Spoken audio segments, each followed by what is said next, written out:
Shalom anak-anak, pada saat ini kita mau melanjutkan pelajaran agama Kristen kita ya. Sebelum anak-anak melanjutkan video pembelajaran ini, jangan sampai salah kelas. Video pembelajaran yang sedang anak-anak saksikan adalah video pembelajaran agama Kristen untuk murid-murid kelas 2 SD. Apakah sudah benar anak-anak semua yang menonton adalah murid-murid agama Kristen kelas 2 SD? Kalau sudah semua, sudah benar semua, sekarang disiapin ya perlengkapan untuk kita belajar agama Kristen. Pertama disiapkan buku paket atau buku cetak agama Kristennya. Kalau belum ada, pakai e-book agama Kristennya juga boleh ya, isinya sama.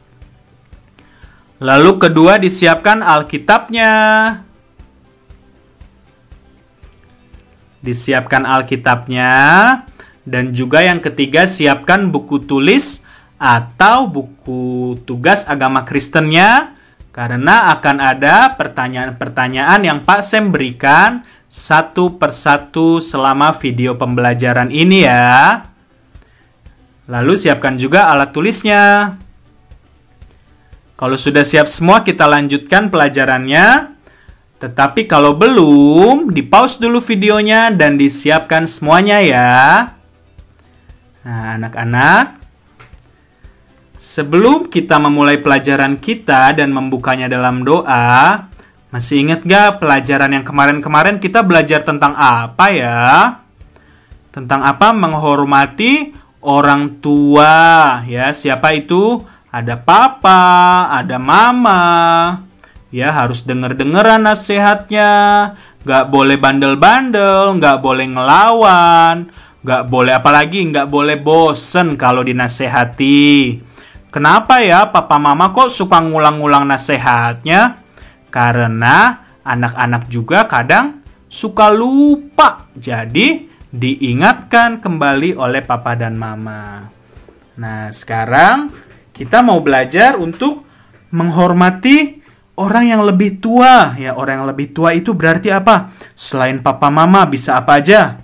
Bisa kakak, bisa paman, bisa bibi. Ya, jadi kita harus selalu merasa bahagia. Karena apa? Karena Tuhan Yesus telah menyatukan kita semua. Ya, kita bisa bersama-sama.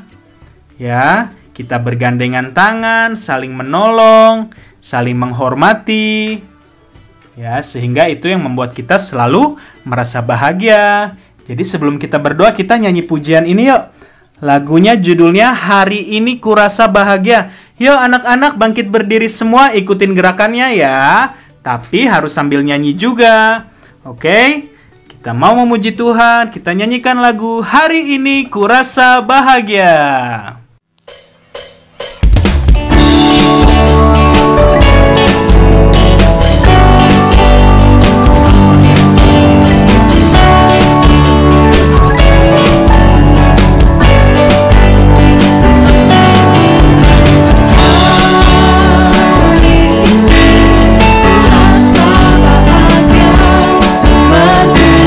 Bersama saudara seiman.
Anak-anak, silahkan duduk.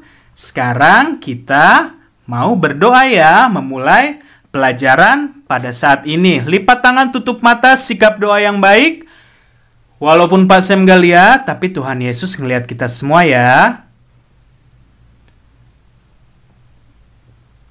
Baik anak-anak, ikutin Pak Sam berdoa ya. Tuhan Yesus, terima kasih. Pada saat ini, kami mau belajar agama Kristen.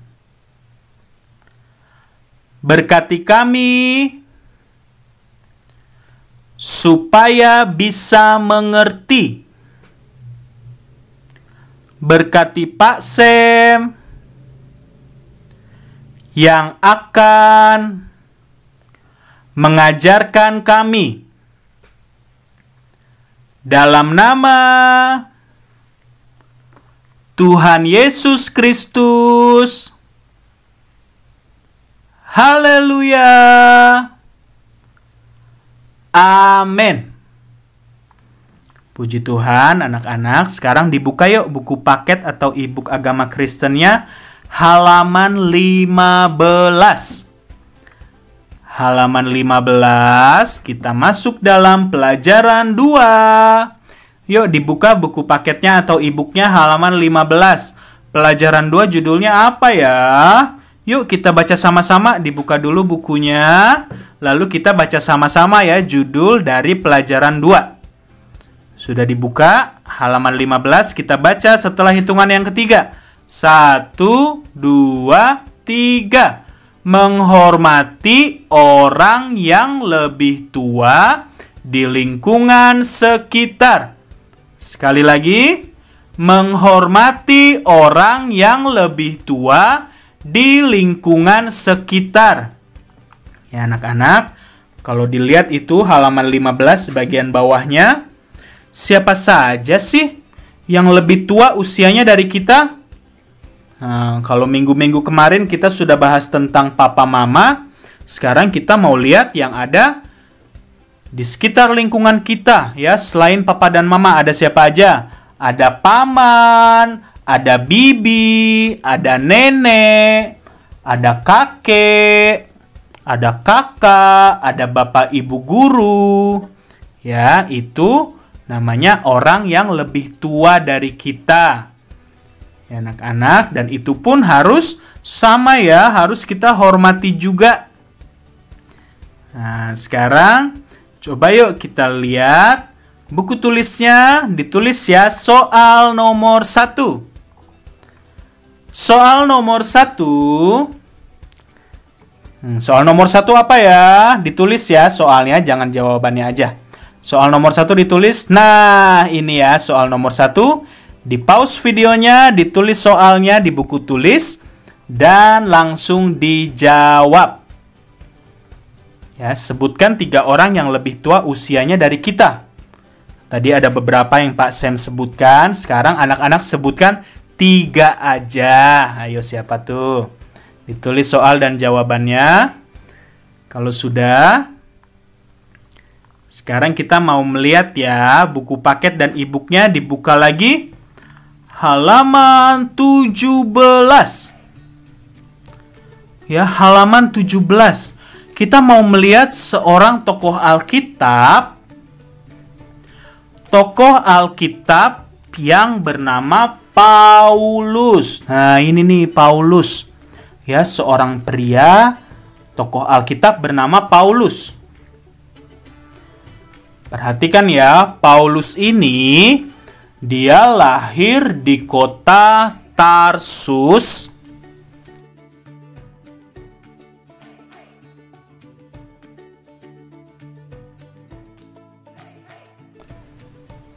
Dan juga Paulus ini pekerjaannya, tahu nggak apa?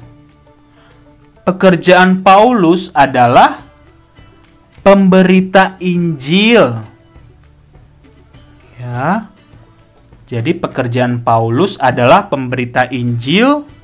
Berarti dia ngapain? Dia memberitakan firman Tuhan ke satu tempat ke tempat yang lainnya. Ya anak-anak, nah, Paulus juga supaya dia bisa memberitakan Injil, dia kan harus belajar firman Tuhan. Jadi Paulus punya seorang guru yang bernama Gamaliel. Ya, jadi itu ya tentang Paulus. Nah, sekarang ditulis lagi di buku tugasnya soal nomor 2. Soal nomor 2, kalau Pak Sam terlalu cepat, di pause videonya, ditulis pelan-pelan ya. Soal nomor 2 apa? Nah, kita lihat ya. Nah, ini dia soal nomor 2. Nah, soal nomor 2 ada 3 yang harus anak-anak isi ya. Paulus lahir di kota ... Lalu, nah nanti diisi ya. Lalu apa? Paulus mempunyai seorang guru yang bernama ... Dan yang terakhir, Paulus bekerja sebagai ... Nah, di pause videonya lalu ditulis soal dan jawabannya ya. Kalau sudah anak-anak, kita mau melihat lagi yuk e-book atau buku paketnya halaman 18.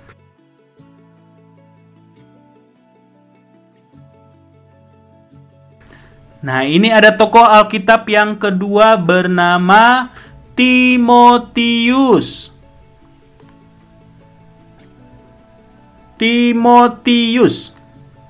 Perhatikan, Timotius ini juga seorang laki-laki ya, tokoh Alkitab yang lahir di kota Listra.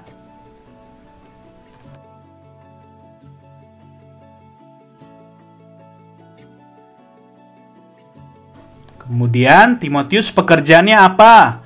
Timotius bekerja sebagai gembala sidang di kota Efesus. Ya, gembala sidang apa berarti? Kayak Pak Pendeta yang berkhotbah melayani jemaat-jemaatnya. Ya, itu disebut gembala sidang. Di kota apa? Apakah di kota Tangerang? Bukan ya, di kota Efesus.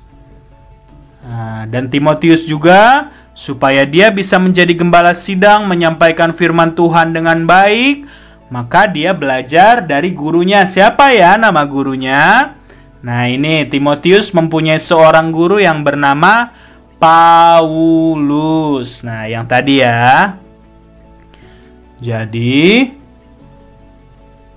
Timotius menghargai orang yang lebih tua daripadanya, yaitu Paulus. Paulus pun menghargai gurunya siapa tadi?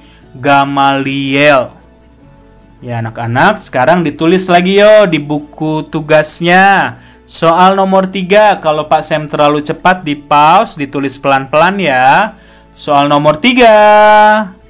Nah, ini ya, sama kayak tadi, ada 3 yang harus diisi. Kalau tadi tentang Paulus, kalau sekarang tentang Timotius ya. Soal nomor 3, Timotius lahir di kota ... Timotius mempunyai seorang guru yang bernama ... Timotius bekerja sebagai ... Nah, di pause videonya dan langsung ditulis soal dan jawabannya. Ya, anak-anak. Kalau sudah, sekarang kita mau buka Alkitab kita ya. Buka Alkitab kita dalam kitab Kejadian. Kitab Kejadian pasalnya yang ke-37.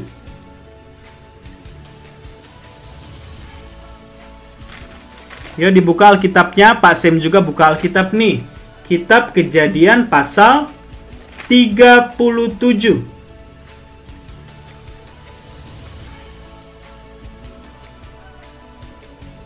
Ya anak-anak, Kitab Kejadian pasal 37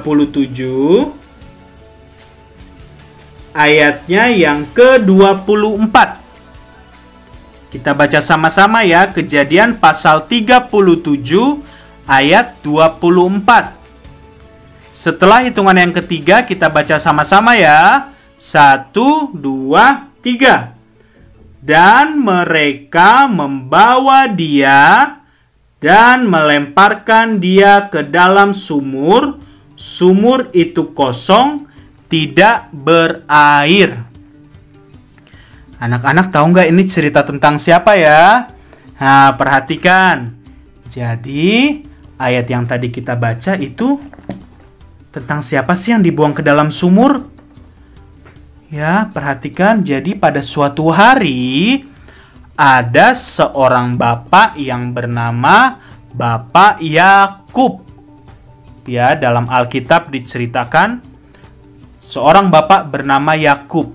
Dia memiliki 12 orang anak laki-laki. Ya, 12 orang anak laki-laki. Tetapi dari ke-12 anak laki-lakinya, yang paling dia kasihi adalah anak laki-lakinya yang ke-11 yang bernama Yusuf.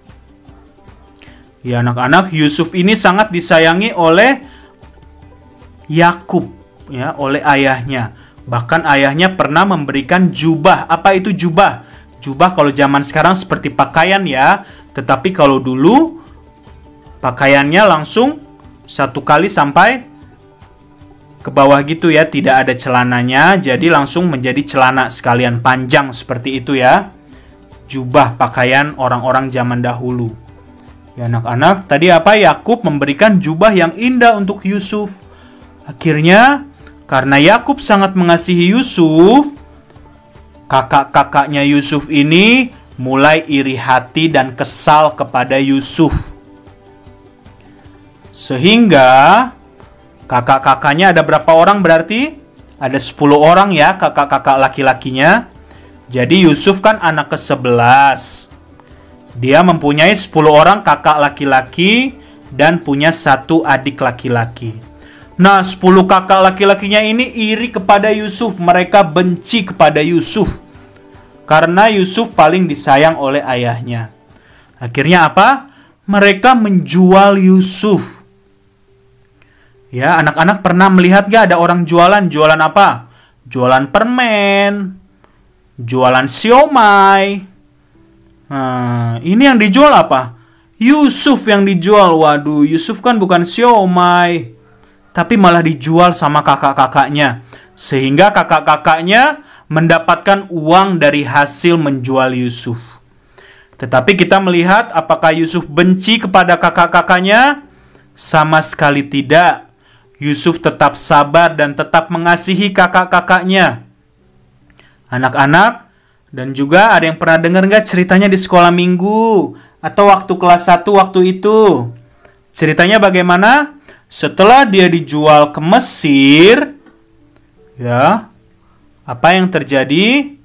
Dia dibeli oleh seorang bernama Potifar. Ya, Potifar ini seorang pejabat. Ya, lalu apa yang terjadi? Yusuf bekerja di rumah Potifar dan sangat dipercaya oleh Potifar.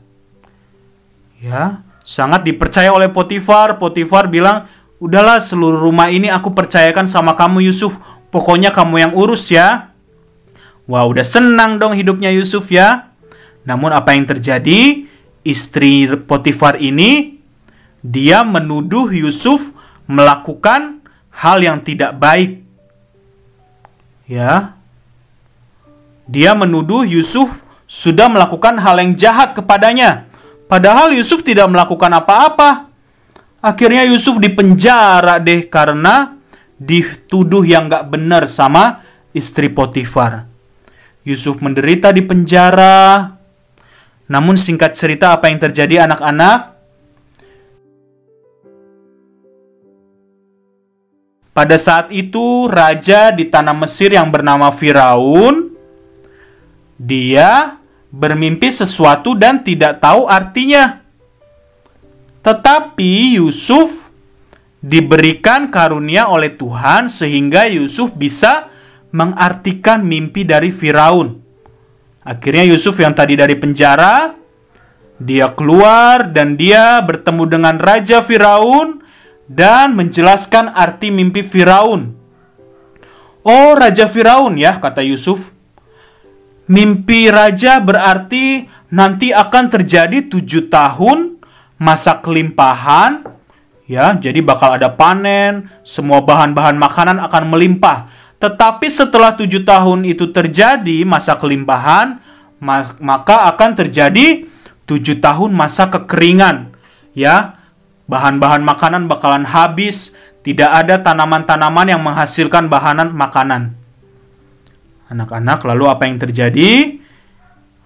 Mereka memiliki ide untuk selama 7 tahun kelimpahan ini mereka mengumpulkan makanan sebanyak mungkin, disimpan di gudang. Karena apa? Karena selama 7 tahun nanti setelah ini akan terjadi masa kelaparan. Akhirnya orang-orang Mesir dipimpin oleh Yusuf. Mereka mengumpulkan bahan makanan sebanyak mungkin selama 7 tahun. Dan mulailah terjadi setelah itu masa kelaparan, kekeringan. Ya anak-anak, masa kekeringan. Seluruh dunia mencari makan kemana? Ayo kira-kira mereka cari makan kemana pada saat masa kekeringan? Mereka mencari ke Mesir. Karena mereka tahu di Mesir itu sudah mengumpulkan bahan makanan lebih dulu. Ya, selama 7 tahun masa kelimpahan tadi. Ya anak-anak, dan termasuk ternyata dari tanah Kanaan datang kakak-kakaknya Yusuf. Bertemu dengan Yusuf. Tetapi kakak-kakaknya nggak kenal dengan Yusuf. Kan Yusufnya udah beda, udah keren sekarang. Ya, dia yang memimpin pengelolaan, ya, dia yang mengatur segala sesuatu di istana Raja Mesir. Ya, mereka tidak mengenali Yusuf lagi. Mereka semuanya mencari makanan ke Mesir. Tetapi Yusuf masih mengenali kakak-kakaknya. Yusuf sampai sedih. Ya, apakah dia sedih karena dendam? Bukan. Yusuf sangat merindukan kakak-kakaknya. Hingga pada akhirnya apa singkat cerita? Yusuf memperkenalkan dirinya kepada kakak-kakaknya, anak-anak. Apakah ada dendam? Tidak. Yusuf tetap mengasihi kakak-kakaknya, menghormati orang yang lebih tua. Ya, walaupun kakak-kakaknya dulu pernah salah kepada dia, ya, menjualnya, membuangnya ke dalam sumur yang kering. Yusuf sempat menderita sampai di penjara. Tetapi Yusuf tahu dia tetap mengasihi kakak-kakaknya dan tidak marah-marah sama kakak-kakaknya. Ya, kita belajar ya. Dari kisah Yusuf ini apa? Perhatikan pelajaran yang kita dapatkan dari kisah Yusuf. Mengampuni dan tetap mengasihi saudara-saudaranya. Ya, jadi sekarang ditulis soal nomor 4. Kalau Pak Sem terlalu cepat, di pause, ditulis pelan-pelan ya. Soal nomor 4. Nah, ini ya soal nomor 4. Sebutkan pelajaran apa yang kita dapatkan dari kisah Yusuf. Ditulis soalnya, di pause videonya, dan langsung dijawab dengan baik. Ya, kalau sudah anak-anak, lanjut lagi ya. Jadi kita sudah mendengarkan beberapa tokoh Alkitab ya. Tentang siapa tadi? Tentang Paulus dan juga Timotius. Ya. Paulus sebagai apa tadi? Pemberita Injil. Ya, dia menghormati gurunya yaitu Gamaliel, dan Timotius menghormati gurunya yaitu Paulus.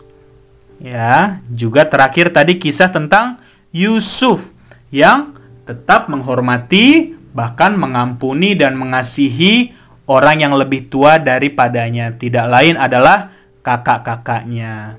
Sekarang Pak Sem mau tahu nih, anak-anak punya pengalaman gak menghormati orang yang lebih tua selain papa dan mama ya? Misalnya siapa? Misalnya ada Bapak dan Ibu guru, diceritain ya menghormatinya kayak gimana. Atau kepada kakak, apa yang dilakukan. Sikap hormatnya kayak gimana. Harus jelas ya, kan udah kelas 2, bukan kelas 1 lagi. Jadi ditulis soal nomor 5. Nah, ini nih ya, soal nomor 5. Ditulis, lalu di-pause videonya dan diceritakan dengan baik ya. Kalau sudah, kita mau tutup dalam doa. Yuk, lipat tangan, tutup mata. Doa penutup, kata-katanya nggak usah diikutin ya. Anak-anak sikap doa saja, tetapi Pak Sam saja yang berbicara. Mari kita berdoa. Tuhan Yesus, terima kasih pada saat ini. Anak-anak kelas 2 telah menyelesaikan pelajaran mereka. Tuhan berkati supaya mereka semua bisa menjadi anak-anak yang menghormati orang tua, baik papa atau mama, ataupun orang-orang yang lebih tua yang ada di sekitar mereka. Biarlah mereka menjadi anak yang pintar ya Tuhan, dalam pelajaran, dalam rumah menjadi anak yang baik, terlebih lagi menjadi anak yang takut akan Tuhan. Terima kasih, kami tutup pelajaran pada saat ini dengan penuh ucapan syukur dalam nama Tuhan Yesus Kristus. Haleluya, amin. Puji Tuhan, pelajaran sudah selesai. Jangan lupa tugasnya dikerjakan, difoto dan dikirim ke Pak Sam ya. Tuhan Yesus memberkati.